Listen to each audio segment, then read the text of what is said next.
ಇಂಧನ ದರ ಏರಿಕೆಯ ವಾಸ್ತವ ಪರಿಸ್ಥಿತಿ ಅರಿಯದೆ ಬಿಜೆಪಿ ಅನಗತ್ಯ ಪ್ರತಿಭಟನೆಗಳನ್ನು ನಡೆಸುತ್ತಿದೆ ಎಂದು ಕೆಪಿಸಿಸಿ ವಕ್ತಾರ ಎಂ ಲಕ್ಷ್ಮಣ್ ಆರೋಪಿಸಿದ್ದಾರೆ. 1 ಲೀಟರ್ ಪೆಟ್ರೋಲ್ ಮಾರಾಟವಾದರೆ ಕೇಂದ್ರ ಸರ್ಕಾರಕ್ಕೆ 45 ರೂಪಾಯಿ ಲಾಭವಾಗಲಿದೆ. ಕಳೆದ 10 ವರ್ಷಗಳಿಂದ ಕೇಂದ್ರ ಅಬಕಾರಿ ಸುಂಕವನ್ನು 25 ಬಾರಿ ಏರಿಸಿದೆ. ಹಿಂದಿನ ದರಗಳಿಗೆ ಹೋಲಿಸಿದರೆ ಕಾಂಗ್ರೆಸ್ ಸರ್ಕಾರ ಹೆಚ್ಚೇನು ಬೆಲೆ ಏರಿಕೆ ಮಾಡಿಲ್ಲ ಎಂದ ಅವರು ಬಿಜೆಪಿಗೆ ಉಳಿದಿರುವುದು ಬೆತ್ತಲೆ ಉರುಳು ಸೇವೆ ಮಾತ್ರ ಎಂದು ಕುಚೋದ್ಯ ಮಾಡಿದರು. ರಾಜ್ಯದಲ್ಲೇ ಟಾಪ್ 10 ಸ್ಥಾನದಲ್ಲಿರುವ ಶಾಸಕ ಪೊನ್ನಣ್ಣ ಅವರ ಪ್ರತಿಕೃತಿ ದಹನ ಮಾಡಲು ನಾಚಿಕೆ ಆಗಲ್ವೇ? ಪ್ರಜಾಪ್ರಭುತ್ವದಲ್ಲಿ ನಿಮಗೆ ನಂಬಿಕೆ ಇಲ್ಲವೇ? ಬದುಕಿರುವವರ ಪ್ರತಿಕೃತಿ ದಹಿಸುತ್ತೀರಾ ಎಂದು ಖಾರವಾಗಿ ಪ್ರಶ್ನಿಸಿದ ಲಕ್ಷ್ಮಣ್, ಇದೇ ನೀತಿ ಮುಂದುವರಿದರೆ ನಾವು ದಿನಂಪ್ರತಿ ಮೋದಿ ಪ್ರತಿಕೃತಿ ದಹನ ಮಾಡಬೇಕಾಗುತ್ತದೆ ಎಂದು ಎಚ್ಚರಿಕೆ ನೀಡಿದರು. ಮೋದಿ ಸರ್ಕಾರ ಸ್ಪರ್ಧಾತ್ಮಕ ಪರೀಕ್ಷೆಗಳನ್ನು ಮಾರಾಟ ಮಾಡುತ್ತಿದೆ. ಪರೀಕ್ಷಾ ಪೇ ಚರ್ಚಾ ಬದಲು ಮೋದಿ ನೀಟ್ ಪೇ ಚರ್ಚಾ ಕಾರ್ಯಕ್ರಮ ಮಾಡಲಿ ಎಂದು ಲಕ್ಷ್ಮಣ್ ವ್ಯಂಗ್ಯ ಮಾಡಿದರು. ಪ್ರಶ್ನೆಯೊಂದಕ್ಕೆ ಪ್ರತಿಕ್ರಿಯೆ ನೀಡಿದ ಲಕ್ಷ್ಮಣ್, ಗ್ಯಾರಂಟಿಗಳನ್ನು ಮರುಪರಿಶೀಲನೆ ಮಾಡಬೇಕೆಂದು ನಾನು ಹೇಳಿದ್ದೇನೆಯೇ ಹೊರತು ಗ್ಯಾರಂಟಿಗಳೇ ಬೇಡ ಎಂದಿಲ್ಲ ಎಂದು ಸ್ಪಷ್ಟನೆ ನೀಡಿದರು.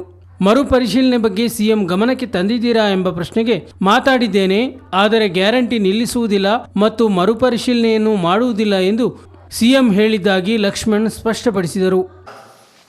ಬಿಜೆಪಿ ಮುಖಂಡರುಗಳಿಗೆ, ಅದು ಕೊಡಗಿನಲ್ಲಿರುವಂಥ ಇಬ್ಬರು ಮಾಜಿ MLAಗಳು ಮುಖಂಡರುಗಳು, ನಾನಿವತ್ತು ಪತ್ರಕರ್ತರ ಭವನದಲ್ಲಿ ಆ ಬೋರ್ಡಲ್ಲಿ ನೋಡಿದೆ. ಬೆಳಗ್ಗೆಯಿಂದ ಬರೀ ಅವರೇ BJP ಯುವ ಮೋರ್ಚಾ ಅಂತೆ, ಮಹಿಳಾ ಮೋರ್ಚಾ ಅಂತೆ, ಇನ್ಯಾವುದೋ ಮೋರ್ಚಾ ಅಂತೆ, ಪೊನ್ನಣ್ಣವ್ರ ಮೇಲೆ ಓಹೋ ಏನು ತಿರುಗಿ ಬಿದ್ದಿದ್ದೆ ಬೀಳ್ತಲೇ ಅವರೇ. 2014ರಿಂದ ಇಲ್ಲಿವರೆಗೆ ಕೇಂದ್ರ ಸರ್ಕಾರ ಪೆಟ್ರೋಲು, ಡೀಸೆಲ್ಲು ಮತ್ತು ಗ್ಯಾಸ್ ಸೇಲ್ ಮಾಡಿ ಪಡೆದಿರುವಂಥ ಪ್ರಾಫಿಟ್ ಲಾಭ ಪಡೆದಿರುವಂಥದ್ದು 45 ಲಕ್ಷ ಕೋಟಿ. ಒಂದಲ್ಲ ಎರಡಲ್ಲ, 45 ಲಕ್ಷ ಕೋಟಿ. ಮನಮೋಹನ್ ಸಿಂಗ್ ಇದ್ದಾಗ ಎಕ್ಸೈಸ್ ಡ್ಯೂಟಿ ಬರೀ 10 ರೂಪಾಯಿ ಇತ್ತು, ಇವತ್ತು 45 ರೂಪಾಯಿ ಚಾರ್ಜ್ ಮಾಡ್ತಾಯಿದ್ದೀರಿ ನೀವು. ದಯಮಾಡಿ ಹೇಳಬೇಕು, ಏನು ಬೆಲೆ ಏರಿಕೆ. ಯಾರೋ ಅಶೋಕ್ ಬಾಯಿಗೆ ನಾಲ್ಗೆಗೆ ಕನೆಕ್ಷನ್ನೇ ಇಲ್ಲ. ದಯಮಾಡಿ ಸ್ವಲ್ಪ ಮಾಹಿತಿನ ತಿಳ್ಕೊಂಡು ಬಂದು ಮಾತಾಡಿ. 2014ರಲ್ಲಿ ಪೆಟ್ರೋಲ್ ಬೆಲೆ 71 ರೂಪಾಯಿ ಇತ್ತು, ಇವಾಗ 102 ರೂಪಾಯಿ ಆಗಿದೆ. ಡೀಸೆಲ್ 55 ಇತ್ತು, 88 ರೂಪಾಯಿ ಆಗಿದೆ. ಗ್ಯಾಸ್ 440 ಇತ್ತು, 1150 ಆಗಿದೆ. ಪೊಟಾಷ್ ರೈತರಿಗೆ ಕೊಡ್ತಾ ಇದ್ದ ಗೊಬ್ಬರ 550 ರೂಪಾಯಿ ಇದ್ದಿದ್ದು 5500 ಆಗಿದೆ.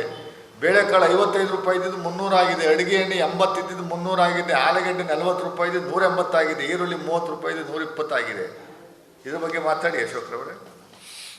ಬರೀ 3 ರೂಪಾಯಿ ಜಾಸ್ತಿ ಮಾಡಿರ್ಕಿದ್ದೆಲ್ಲ ಈಗ ಅಷ್ಟಾಗೋಯ್ತಾ? ಇವತ್ತು ಕೂಡ ಪೆಟ್ರೋಲ್ ಡೀಸೆಲ್ ಬೆಲೆ ನಮ್ಮ ಸದರ್ನ್ ಸ್ಟೇಟಲ್ಲಿ ಸುಮಾರು 15 ರಾಜ್ಯಗಳು ಕಂಪೇರ್ ಮಾಡಿದ್ರೆ ನಮ್ಮದೇ ಲೋಯೆಸ್ಟ್, 102 ರೂಪಾಯಿ. ಪಕ್ಕದ ಆಂಧ್ರ ಪ್ರದೇಶದಲ್ಲಿ 109 ರೂಪಾಯಿ ಇದೆ, ಮಧ್ಯಪ್ರದೇಶದಲ್ಲಿ 106 ರೂಪಾಯಿ ಇದೆ, ಮಹಾರಾಷ್ಟ್ರದಲ್ಲಿ 104 ರೂಪಾಯಿ ಇದೆ, ಕೇರಳದಲ್ಲಿ 107 ರೂಪಾಯಿ ಇದೆ. ಅದೇ ಥರ ಪೆಟ್ರೋಲು ಅಷ್ಟೇ. ನಮಗೂ ಅವರು ಕಂಪೇರ್ ಮಾಡಿದ್ರೆ 7ರಿಂದ 8 ರೂಪಾಯಿ ಜಾಸ್ತಿ ಇದೆ ಅವರು, ನಮ್ಮದು ಕಮ್ಮಿ. Hours is the lowest amount. So ಇದು ನಿಮ್ಮ ದಿವಾಳಿತನ ತೋರಿಸುತ್ತೆ, BJPಯವ್ರ ದಿವಾಳಿತನ ತೋರಿಸುತ್ತೆ. ಮುಂದಿನ ದಿನಗಳಲ್ಲಿ ನಿಮ್ದು ಏನೆಲ್ಲ ಅನಾಹುತಗಳನ್ನು ಮಾಡಿದ್ರಿ ಅದ್ರ ಬಗ್ಗೆ ಎಲ್ಲ ಒಂದಷ್ಟು ಮಾತಾಡ್ತೀವಿ.